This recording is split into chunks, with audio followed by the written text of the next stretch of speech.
The world, I'm finding, is not as solid as it seems, and sometimes the cracks begin to show in the most mundane places. It was 3:47 a.m., the soft glow of my laptop screen illuminating the messy piles of books and empty coffee mugs around my desk.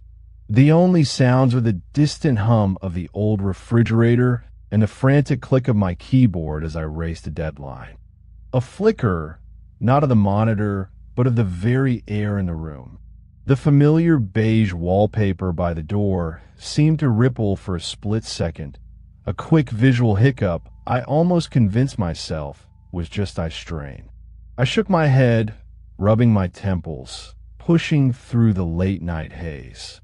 The moment passed, or so I thought, but an unsettling stillness settled over the room. The hum of the fridge seemed to deepen, and the familiar pattern of the wallpaper started to feel wrong again. The floral motifs almost writhing at the very edge of my perception. I blinked, and the beige was gone.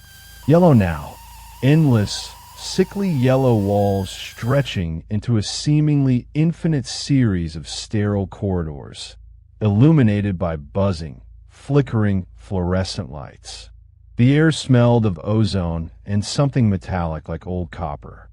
No doors, no windows, just the oppressive sameness of the walls and floor, the ceaseless hum reverberating in my chest. Then, from somewhere far down a branching passage, a wet meat dragging sound began, faint at first, growing steadily closer. My breath caught in my throat. A cold dread, familiar and primal, seeped into my bones, a memory of being locked in my grandmother's closet as a child, the overwhelming blackness and the irrational certainty of something lurking in the dust. These endless walls felt like that closet, stretched beyond all reason, suffocating me. The ceaseless hum vibrated into a lower, more guttural thrum, a sound that felt like it was coming from within my own skull. A shadow, too fast to properly register, darted across the periphery of my vision, low to the ground. The metallic scent in the air intensified, suddenly cloying.